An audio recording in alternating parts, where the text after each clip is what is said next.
Good morning. So today we're going to start talking about factoring by grouping. Okay, factoring by grouping means that we're going to be looking at polynomials that have 4 terms in there. Okay, so the first step is factoring by grouping. Is there's 4 terms, so you're going to group the first 2. Okay, so you're going to group the first 2 terms and group the last 2 terms.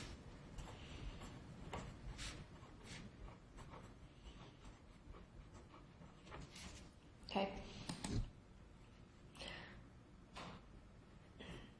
We're going to work through an example while we do this as well.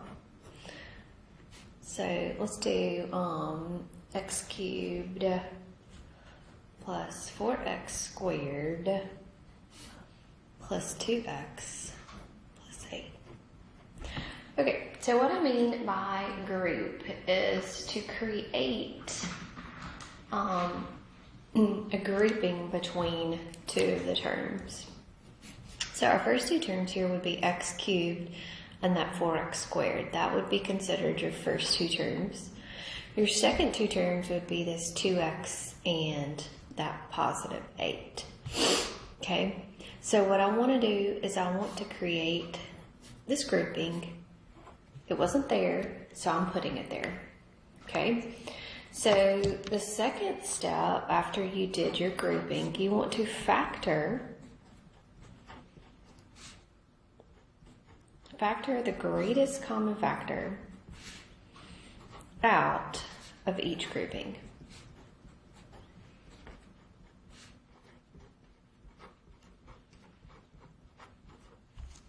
Okay, so that means, try to get another color here.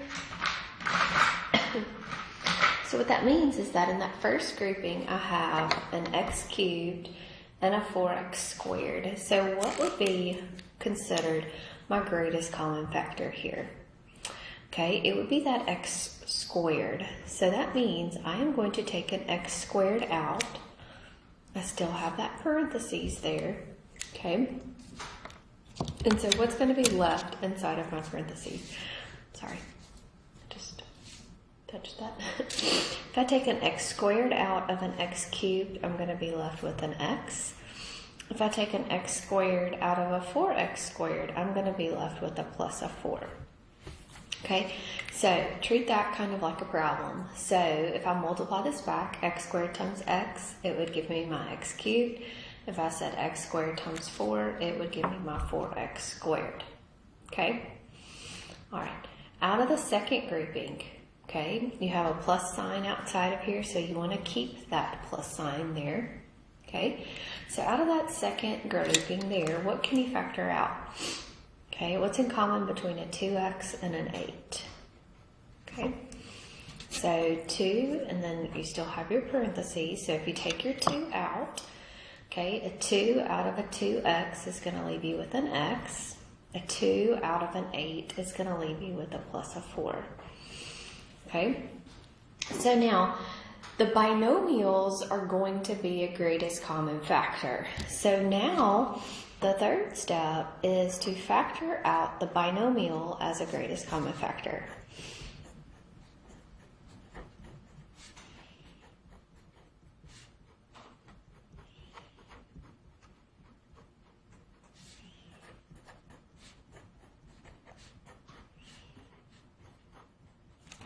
Okay, so inside here I've got an x plus 4 and I've got an x plus 4. Now those 2 things are the same. So the entire problem now is going to have that binomial x plus 4 in common. So that means I'm going to factor that out and I'm going to have an x plus 4. And when you have an x plus 4, if you take that out of each one of those, what is going to be left right there? You're going to have that x squared plus a 2. And that's going to be your second binomial. Okay, so your factored form here is going to be x plus 4 times x squared plus 2. Remember, always check your answer.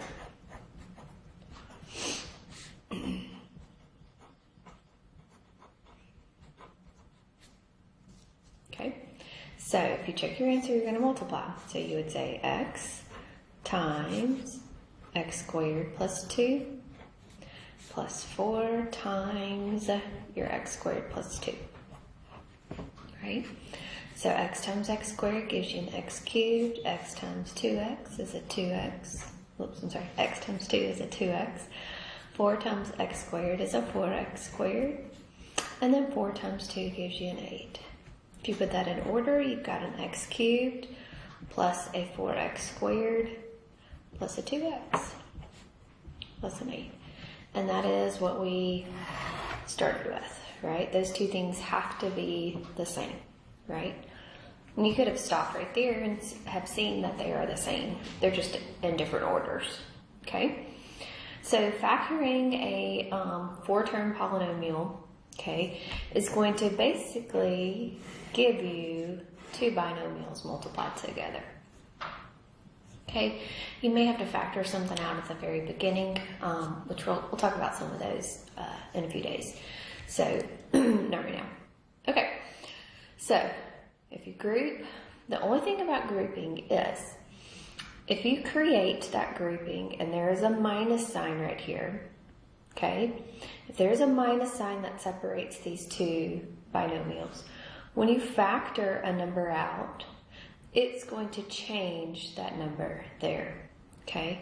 So if there's a minus sign right here, it's going to change that sign inside of your parentheses.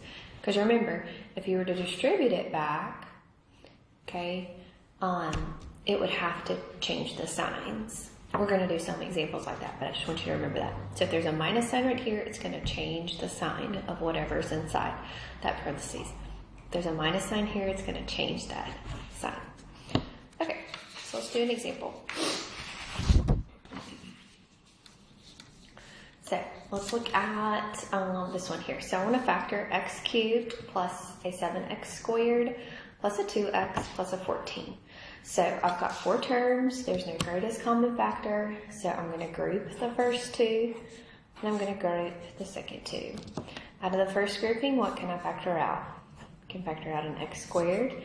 When I factor out that x squared, I'm going to be left with x plus a 7. Okay, out of the second grouping, what can I factor out? I can factor out a 2, and I'll be left with x plus a 7. Your two binomials should be the same here. Remember, this is multiplication and this is a multiplication. So remember, when you factor, you want multiplication. So here, really, I'm looking at 2 terms. I'm looking at x squared times x plus 7 is a term, and 2 times x plus 7 is also a term. So these binomials are the same. So I'm able to factor out x plus 7, and I'm going to be left with x squared plus a 2.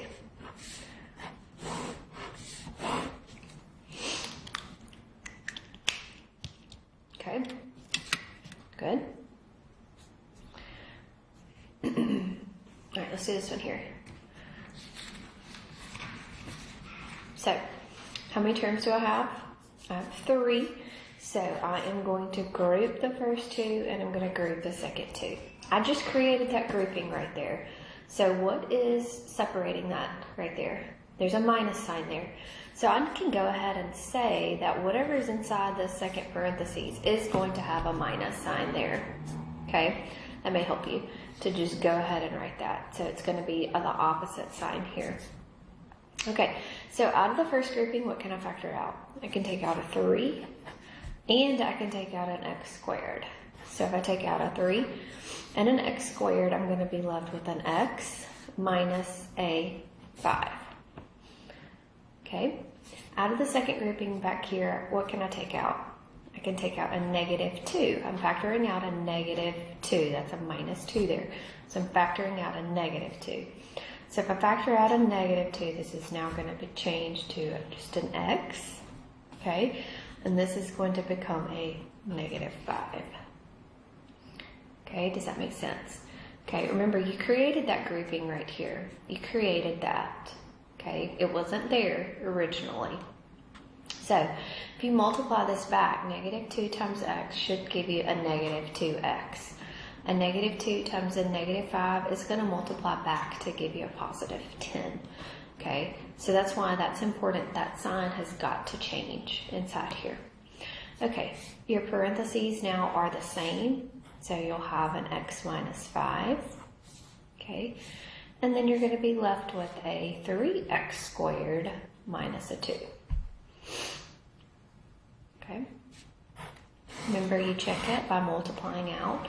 And you multiply and say x times 3x squared minus a 2.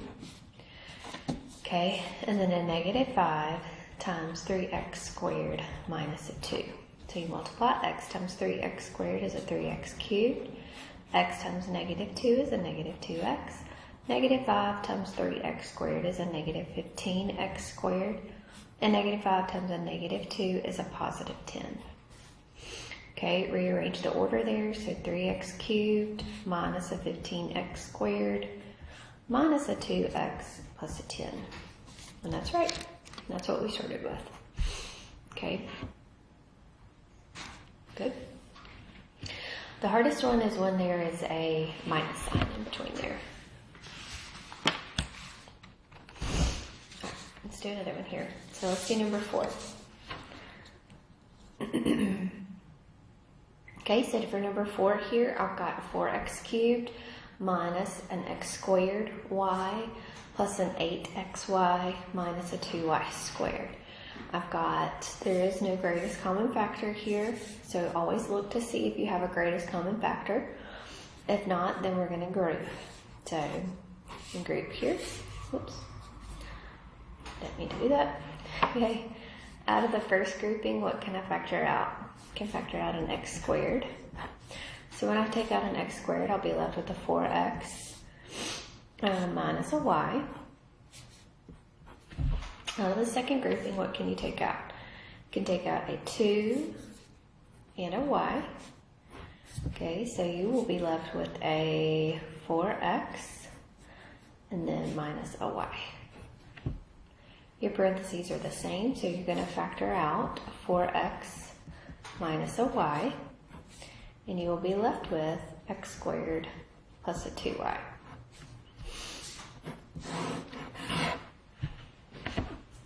Okay? Alright, I want you to try to do this one for me. Number 4 here. 2x cubed plus a 3x squared minus an 18x minus a 27. So I want you to pause the video for just a second and then see if you can do it. Okay, so I have a 2x cubed plus a 3x squared minus an 18x minus a 27. So hopefully you saw that there was that minus sign. Maybe it'll just be helpful if you create a grouping without putting that parentheses and maybe putting a little dash there. Might help a little bit. Okay, so I'm going to just do that in this one and see if it maybe makes sense to you. So I have a 2x cubed plus a 3x squared. So what is my greatest common factor here? Okay, it's going to be a x squared. Okay, so if you can factor out an x squared, what are you going to be left with? You're going to be left with a 2x and then plus a 3. Okay, out of my second grouping, I want to factor out a negative. Okay, so what could I factor out? A negative that goes into 18 and a 27. What would that be? Negative 9. So I can take out a negative 9. So when I take out a negative 9, it's going to change that to a positive, right? Because it's a negative there. So 18 divided by 9 is going to be a 2. And a negative 9 out of a negative 27 is a positive 3. Maybe that'll help. Maybe. Okay. Your parentheses are now the same. So you'll have a 2x plus a 3. You can factor that out. And you're going to be left with x squared minus a 9. Okay. Well, can I keep going here? What about that x squared minus a 9? Can that keep going? Is that a difference of 2 squares? So that can go on some more. So my final answer would be 2x plus 3. And then that can factor to x plus a 3 times x minus a 3.